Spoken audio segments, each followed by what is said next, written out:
জ্ঞান অর্জন করতে হবে। এখন যদি বলি we have must achieve knowledge, আমাদেরকে জ্ঞান অর্জন করতে হবে, আমাদেরকে অবশ্যই কি করতে হবে? জ্ঞান অর্জন করতে হবে। কি অর্জন করতে হবে? জ্ঞান অর্জন করতে হবে। এখন সেই জ্ঞানটা কোন ধরনের জ্ঞান হতে হবে? অবশ্যই ফাউন্ডেশন। সেই জ্ঞানের গরিমাটা হতে হবে ফাউন্ডেশন, অর্থাৎ মূল, ভিত্তি। ফাউন্ডেশন শব্দের অর্থ কি? ভিত্তি। ভিত্তি, মূল বা ভিত্তি মানে একেবারে মূল জিনিসটা কি? গোড়া, যেটা আমরা গেও ভাষায় গোড়া বলি আর কি, মূল। ঠিক আছে, মূল, স্তম্ভ, ফাউন্ডেশন। এই জ্ঞানের ফাউন্ডেশনটা কি? জ্ঞানের ফাউন্ডেশনটা কি? অর্থাৎ knowledge of foundation. Knowledge of foundation. ঠিক আছে, জ্ঞানের এই যে ফাউন্ডেশনটা মানে মূল স্তম্ভটা কি, এটা আমাদের খেয়াল করতে হবে। এটা হচ্ছে কি কি হতে পারে? কয়েকটা বিষয়ের হতে পারে। এবং কি ধরনের হতে পারে? কয়েকটা ধরনের, কয়েকটা ধরন হতে পারে। গুণাগুণটাও, জ্ঞানের গুণাগুণটাও বিভিন্ন ধরনের হতে পারে। যেমন জ্ঞানগুলো হতে পারে তোমার ওয়ার্ল্ড ওয়াইড নলেজ। কি ধরনের নলেজ হবে? ওয়ার্ল্ড ওয়াইড, অর্থাৎ বিশ্ব ব্রহ্মাণ্ডের জ্ঞানের গরিমাটা থাকতে হবে, বিশ্ব ব্রহ্মাণ্ডের জ্ঞান থাকতে হবে আমাদের। এর জন্য আমাদের কি করতে হবে? ফলো করতে হবে ইন্টারন্যাশনাল সাবজেক্ট। আমাদের জ্ঞানটা থাকতে হবে ফাউন্ডেশন, একেবারে মূল স্তম্ভের সম্পর্কে জ্ঞান থাকতে হবে। এবং সেটা হবে কি? World wide knowledge. সেটা হবে ওয়ার্ল্ড ওয়াইড নলেজ, অর্থাৎ বিশ্ব ব্রহ্মাণ্ড, বিশ্বময়, বিশ্বব্যাপী। বোঝা গেল? বিশ্বব্যাপী বা বিশ্ব ব্রহ্মাণ্ডের আমাদের নলেজ থাকতে হবে। এই নলেজ মনে করো, এই নলেজের এই জ্ঞানগুলো আহরণ করব আমরা, সংগ্রহ করব কোথা থেকে? ইন্টারন্যাশনাল সাবজেক্ট থেকে। কোথা থেকে? ইন্টারন্যাশনাল সাবজেক্ট থেকে, অর্থাৎ আন্তর্জাতিক সাবজেক্ট থেকে। তা আন্তর্জাতিক সাবজেক্ট কয়টা? এটা আমাদের জানতে হবে। আন্তর্জাতিক সাবজেক্ট হচ্ছে রিলিজিয়াস। আন্তর্জাতিক সাবজেক্ট কি? রিলিজিয়াস অর্থাৎ ধার্মিক বা ধর্মীয় বিষয়। একটা মূল যে কয়টা ইন্টারন্যাশনাল সাবজেক্ট আছে, চারটা হলো ইন্টারন্যাশনাল সাবজেক্ট। তার ভিতরে এক নাম্বার হচ্ছে রিলিজিয়াস, অর্থাৎ ধর্মীয় জ্ঞান। আমাদের অবশ্যই ধর্মীয় জ্ঞান থাকতে হবে। ধর্মীয় সম্পর্কে আমাদের ভিতরে জ্ঞান রাখতে হবে। বোঝা গেল? আমরা যে ধর্মের আমাদের সেই ধর্মের আর কি, ধর্মের প্রতি আমাদের ধর্মের উপরে আমাদের জ্ঞান থাকতে হবে। এবং জ্ঞান আমাদের অবশ্যই অর্জন করতে হবে। তাহলে ধর্মীয় জ্ঞান আমাদের অবশ্যই অর্জন করতে হবে। 2 নাম্বার সাবজেক্ট হচ্ছে কি? ইংলিশ। 2 নাম্বার ইন্টারন্যাশনাল সাবজেক্ট কি?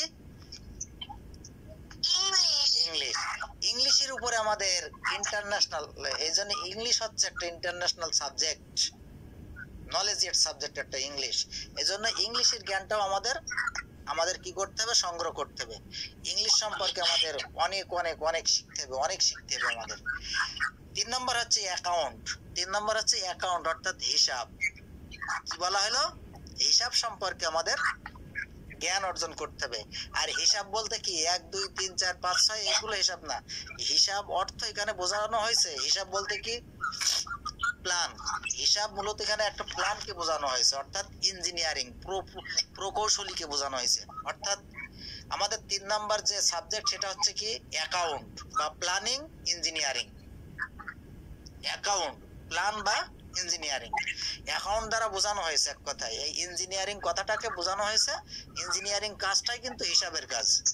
ইঞ্জিনিয়ারিং কাজটা হচ্ছে কি? হিসাবের কাজ। 4 নাম্বারটা হচ্ছে আমাদের কম্পিউটার। 4 নাম্বার সাবজেক্ট হচ্ছে ইন্টারন্যাশনাল সাবজেক্ট হলো কম্পিউটার। 4 নাম্বার ইন্টারন্যাশনাল সাবজেক্ট হলো কি? কম্পিউটার। তাহলে এখন এসো, আমাদের জ্ঞান অর্জন করতে হবে কি? বিশ্ব ব্রহ্মাণ্ডের জ্ঞান। কোন ধরনের জ্ঞান? বিশ্ব ব্রহ্মাণ্ডের জ্ঞান, অর্থাৎ ওয়ার্ল্ড ওয়াইড নলেজ।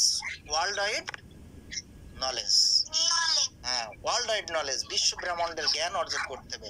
আর তার জন্য আমাদের ফলো করতে হবে 4টা সাবজেক্ট। কয়টা সাবজেক্ট?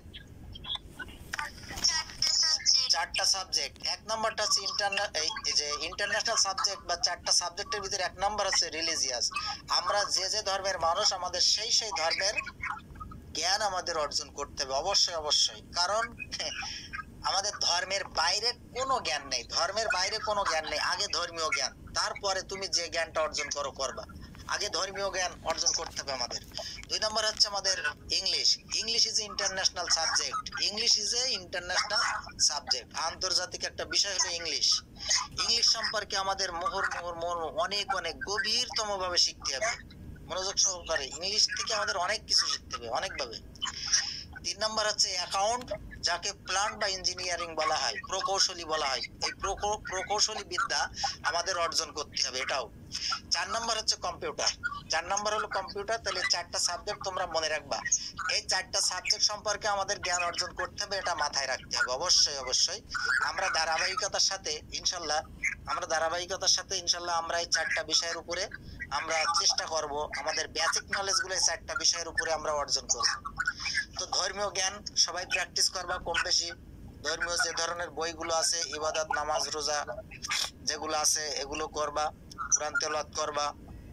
তারপরে এক কথায় ধর্ম সম্পর্কে জানতে হবে, জ্ঞান রাখতে হবে। 2 নম্বর, ইংলিশটা আমাদের বেশি বেশি শিখতে হবে। আমাদের চলার পথে কর্মের পথে ইংলিশটা কাজে লাগবে, এবং আমরা ইংলিশটা নিয়েই আছি, তাই না? ইনশাল্লাহ আমরা এই 4টা বিষয়ের উপরে আমরা কম বেশি জ্ঞান অর্জন করব, এবং তোমাদেরকে সেভাবে সার্ভিস দেওয়ার চেষ্টা করব আমরা। অ্যাকাউন্ট, প্ল্যানিং, ইঞ্জিনিয়ারিং বা আর্কিটেকচার এগুলো কর্মজীবনে বহুত ভাবে ভূমিকা রাখে, প্রাথমিকভাবে ভূমিকা রাখে। 4 নম্বর হচ্ছে কম্পিউটার। কম্পিউটারের যুগ এখন, কম্পিউটার ছাড়া কিন্তু মানুষ চলতে পারে না। তাহলে তোমাদের যে কোর্স এখন চলছে, মনে করো এটা হলো বেসিক ইংলিশ কোর্স। এরপরে সেকেন্ড টার্ম যেটা হবে সেটা হবে তোমাদের সুপার বেসিক, অর্থাৎ গ্রামেটিক্যাল কোর্স, সুপার বেসিক। আচ্ছা, তারপরে তৃতীয় ধাপে তোমাদেরকে অবশ্যই কম্পিউটার সম্পর্কে জ্ঞান অর্জন করতে হবে। যখন তোমরা 6-7 পড়বা, আমরা যখন মনে করো আমাদের বাচ্চারা যখন 6-7, বিশেষ করে 6-7 থাকাকালীন অবস্থায় কম্পিউটার সম্পর্কে এখন জ্ঞান অর্জন শুরু করতে হবে।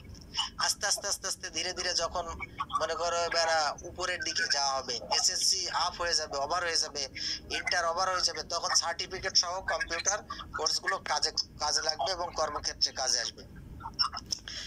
এর জন্য কি করতে হবে? তাহলে আমরা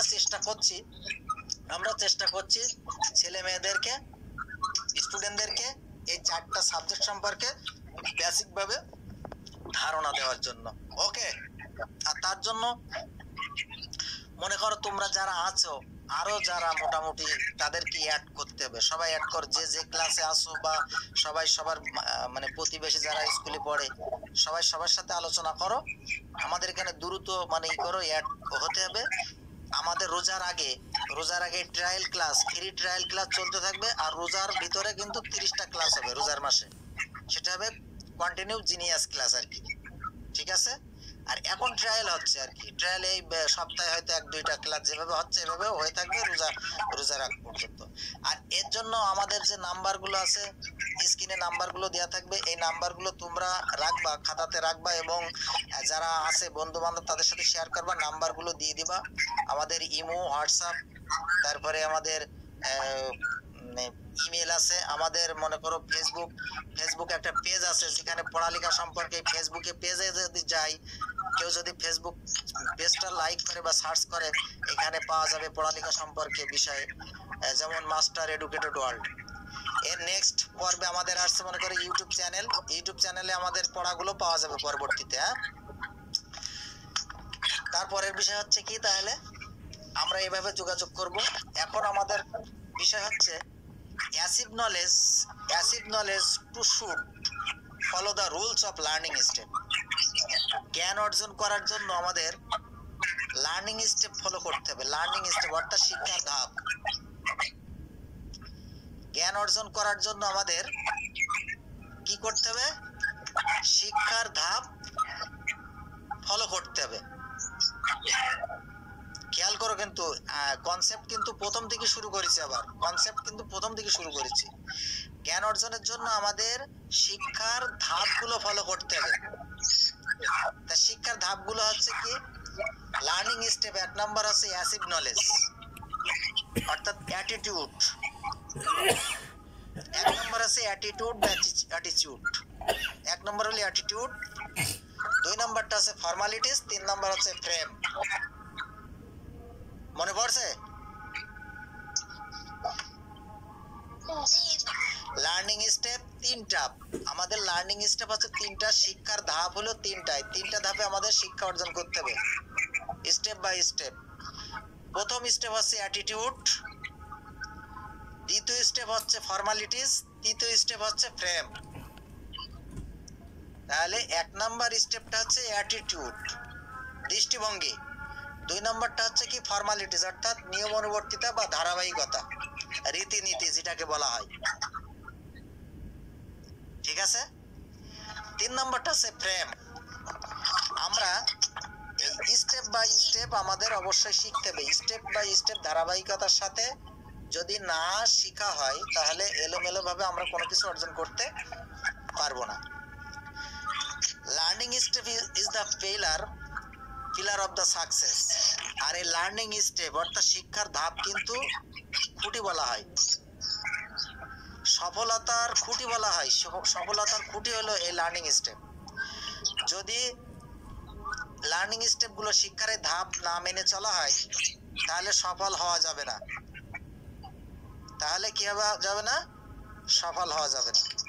আর শিক্ষাক্ষেত্রে সফল হতে হলে লার্নিং স্টেপ অবশ্যই ফলো করতে হবে। তো এই লার্নিং স্টেপ আবারও বলছি কি, attitude, formalities, frame. Attitude, formalities আর ফ্রেম। অবশ্যই এই 3টার সাথে আমাদের চলতে হবে। তাহলে কি আমরা লার্নিং স্টেপের সাথে 3টার সাথে পরিচয় হলাম। 3টার লাস্ট হচ্ছে কি ফ্রেম স্টেপ। তাই এই 3টার ভিতরে সবচেয়ে গুরুত্বপূর্ণ হচ্ছে frame. Attitude, formalities, last number 3 number আছে ফ্রেম। ফ্রেম হলো সবচেয়ে গুরুত্বপূর্ণ। ফ্রেম ইজ দ্য রুলিং কি। ফ্রেম ইজ দ্য রুলিং কি, অর্থাৎ ফ্রেমকে বলা হচ্ছে ধারাবাহিকতার একটা চাবিকাঠি। ধারাবাহিকতার চাবিকাঠি, ফর্মুলার চাবিকাঠি হলো frame step. Frame is the ruling কি অফ দ্য ইংলিশ এডুকেশন। ইংরেজি শিক্ষার চাবিকাঠি হলো ফ্রেম। ইংরেজি শিক্ষার চাবিকাঠি হলো কি? ফ্রেম। মনে রাখতে হবে কিন্তু ইংরেজি শিক্ষার চাবিকাঠি হলো frame. You should achieve to English knowledge by the frame step. তোমাদের উচিত হলো ফ্রেম স্টেপের মাধ্যমেই ইংলিশের জ্ঞান অর্জন করতে হবে, ইংরেজির জ্ঞান অর্জন করতে হবে ফ্রেম স্টেপের মাধ্যমে। ইংলিশ সম্পর্কে যদি আমরা জ্ঞান অর্জন করতে চাই তাহলে অবশ্যই আমাদের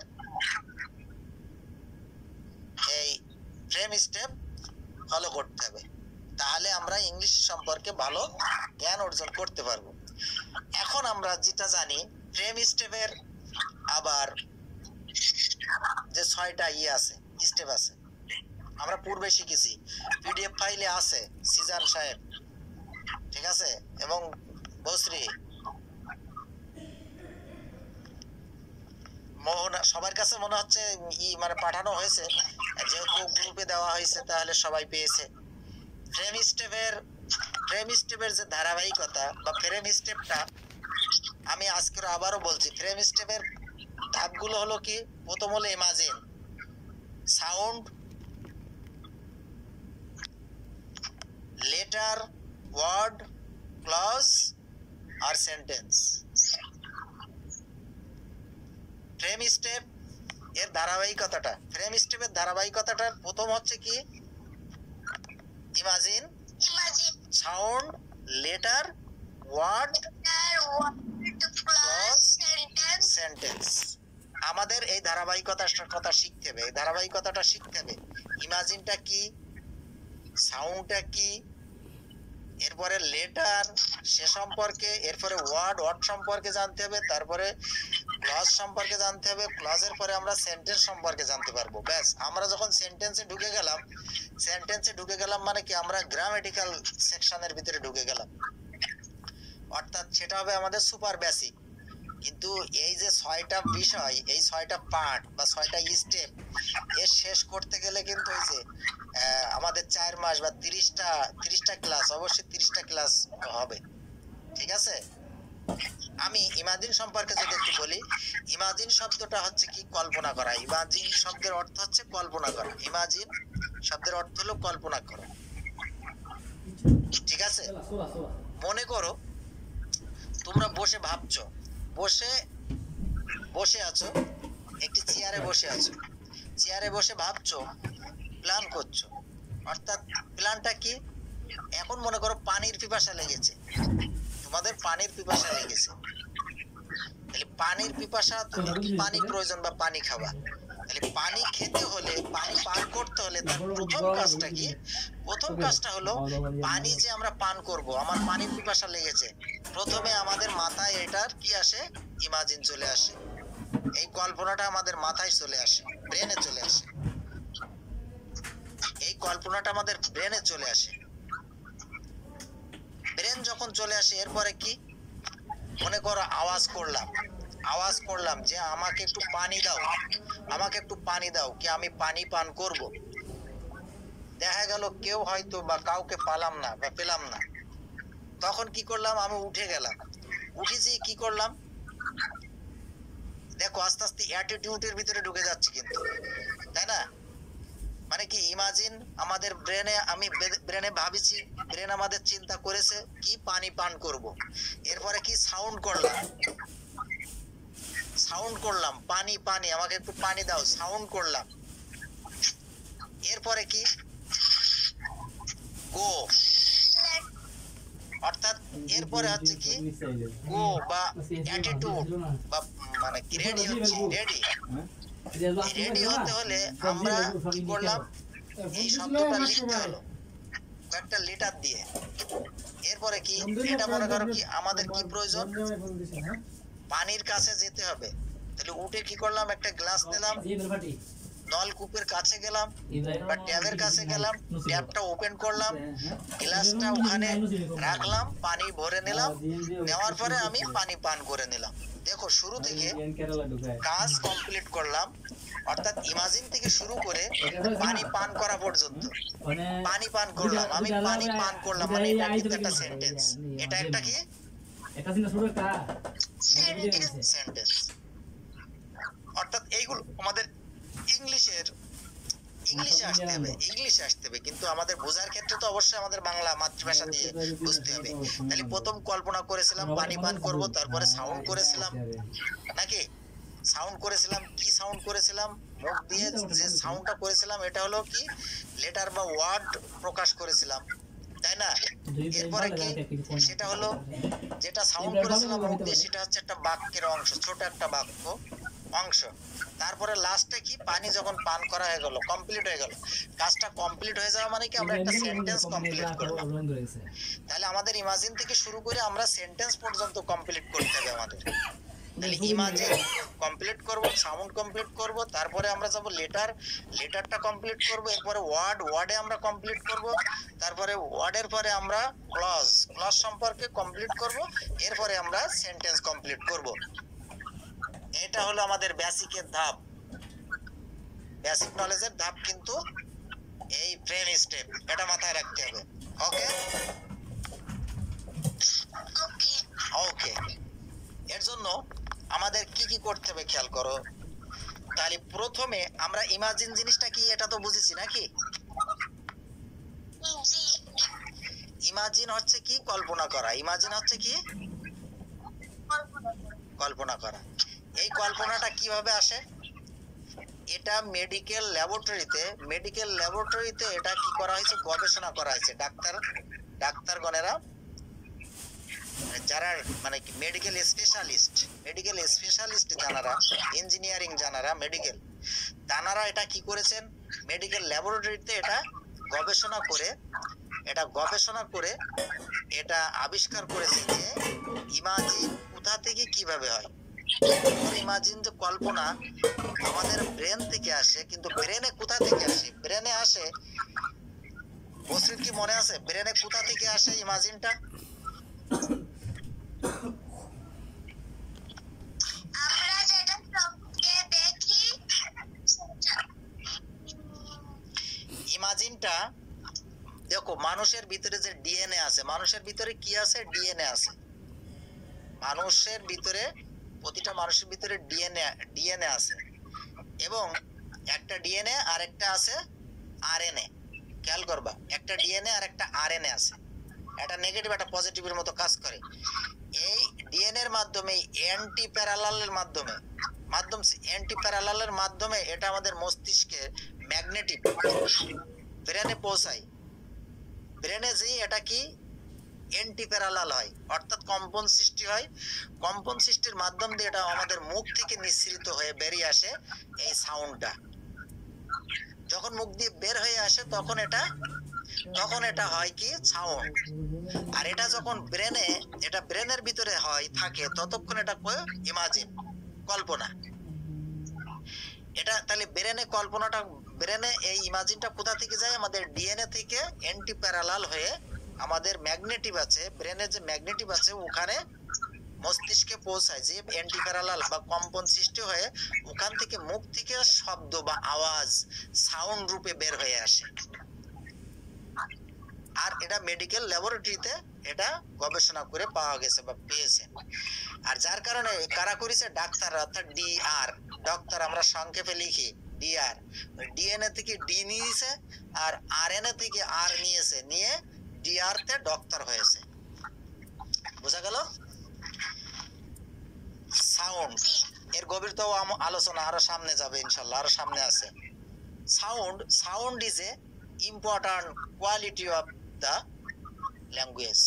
Sound is a important quality of the language. Language হচ্ছে ভাষার সবচেয়ে গুরুত্বপূর্ণ কোয়ালিটি, যেটা অর্থাৎ গুণগত সম্পূর্ণ যেটা যে ধরনটা, সেটা হলো সাউন্ড, উচ্চারণ। যে কোনো ভাষার সাউন্ড অর্থাৎ উচ্চারণটাই কিন্তু খুবই মুখ্য। মনে থাকবে সাউন্ড। হ্যাঁ, সাউন্ডটাই হচ্ছে সবচেয়ে, মানে ইংলিশের উচ্চারণটাই কিন্তু, স্পেলিংটা বা উচ্চারণ সাউন্ডটাই কিন্তু সবচেয়ে গুরুত্বপূর্ণ। কারণ ইংলিশ বানান তুমি যেমনে লেখো, উচ্চারণও ভিন্ন আসবে। দেখবা, উচ্চারণ ভিন্ন হলে তখন তোমার সামনে যদি আমি উচ্চারণ ভিন্ন করি, তোমার বানান বা স্পেলিং লিখতেও কিন্তু সেটা ভিন্ন হয়ে যাবে। আমি যদি রিড আর রাইট, এই যে রিড উচ্চারণ একরকম আর রাইট উচ্চারণ আরেক রকম, তাহলে এই যে সাউন্ড করছি আমি, দুটো দুই রকম সাউন্ড হচ্ছে, আর যার কারণে স্পেলিংটা বানানটাও কিন্তু দুই রকম আসবে নাকি? যেমন আর ই এডি রিড হয়, রিড মানে পড়া, আর আই ডি রিড হয়, রিড মানে চড়া, আবার আর আই ডি ই রাইড হয়। কি বুঝলে? তাহলে এখন বানান দেখো, স্পেলিং দেখো, আর আই ডি রিড, আবার আর আই ডি ই রাইট। এই রিড আর রাইট, এখানে পার্থক্য আছে উচ্চারণের কারণেই কিন্তু আমি যখন বলবো যে রিড আর রাইট, তখন তোমার বানানটাও লিখবা, দেখাচ্ছে ভিন্ন হয়ে যাচ্ছে। সুতরাং সাউন্ড কিন্তু খুবই গুরুত্বপূর্ণ। ইংলিশ ল্যাঙ্গুয়েজ শেখার ক্ষেত্রে সাউন্ড কিন্তু খুবই গুরুত্বপূর্ণ। ঠিক আছে? আর এই সাউন্ড কোয়ালিটি আমাদের আলোচনা ছিল বা মূল আলোচনা, আমরা আস্তে আস্তে মূল আলোচনার ভিতরে যাচ্ছি। এই সাউন্ড কোয়ালিটি হচ্ছে প্রাথমিকভাবে দুইটা। একটা হচ্ছে রুট লেভেলের সাউন্ড, আর একটা হচ্ছে ফর্মাল লেভেলের সাউন্ড। একটা হলো কি রুট লেভেল, আর একটা হচ্ছে ফর্মাল লেভেল। আছে না? সবার খাতায় লেখা আছে না? তোমাদের?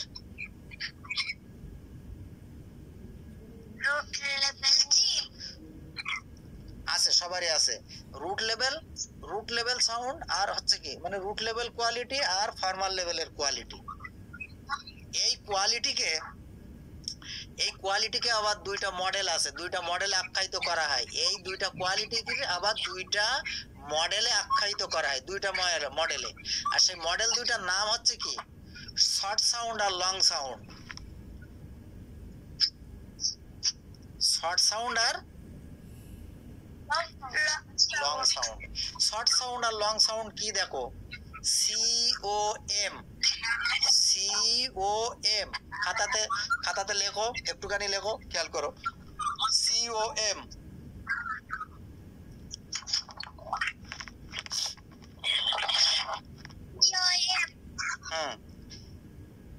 আর নিচেই লেখো COP,